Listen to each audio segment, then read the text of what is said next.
There's a gentleman who was serving on a truck in Afghanistan. He was in the route clearance part of his division. Their job, the 5 of them on this truck, was to go through and make sure the road was clear so that the rest of the troops could follow behind. And his truck went over a 1,000-pound IED. There were 5 people in the truck. 4 of them were killed, including his best friend since he was 10 years old, somebody that he enlisted in the Marines with. He's the only one who survived. And he came back and he said, Walter Reed, he lost both of his legs and one of his arms. And before going in to meet with him, I was told by the chaperone that I had that I was going to be meeting a triple amputee. I wasn't sure, frankly, that I could handle it. And I just want to tell you this story because it was so powerful for me. This is a kid whose life was turned upside down. He barely survived. He was in a coma for a long time. And there he was in his bed with one arm that he used to do exercises with his hook, pulling himself up. And the greatest outlook that I've ever seen in anyone that I've met. I meet a lot of really great people through doing this. I've never been as moved as I was by the 45 minutes or hour that I spent with this brave young man. He looked at me and he said, after we talked about what happened to him in Afghanistan, he said, listen, he said, I'm really excited. In a couple weeks they tell me I'm going to get my new hand, because he lost his arm just right around the elbow. He said, so in a couple weeks I'm going to get my new hand, and then I'm going to learn how to use that. And then in about 2 months they tell me I'm going to get my new legs. Then I'm going to learn how to walk, and then I'm going to get out of here and figure out what I'm going to do next. And for him, this is just the next part of his life. Totally undeterred by the immense challenge ahead of him.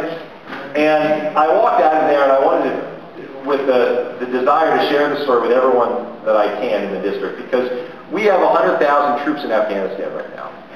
And I dare say that we spend almost no time thinking about who these men and women are individually.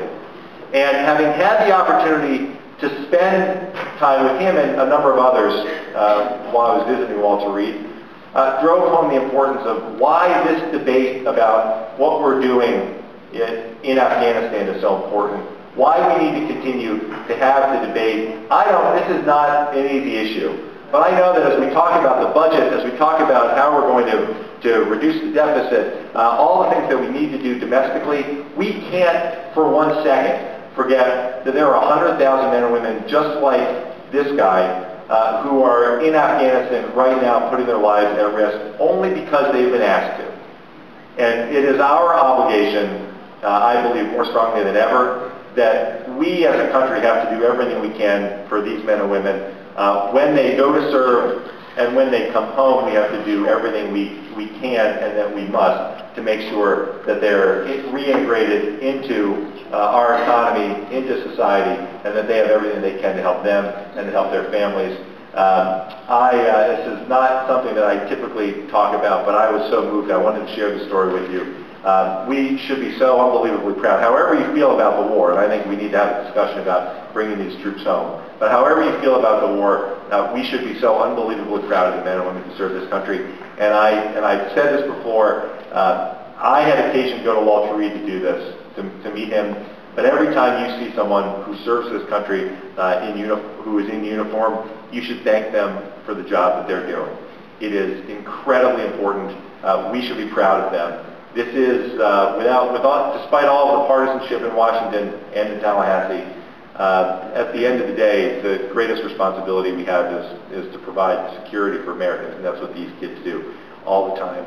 And I'm thrilled to be able to come and share that story with you. I'll go back next week and continue waging battles that we wage on your behalf in the United States House of Representatives.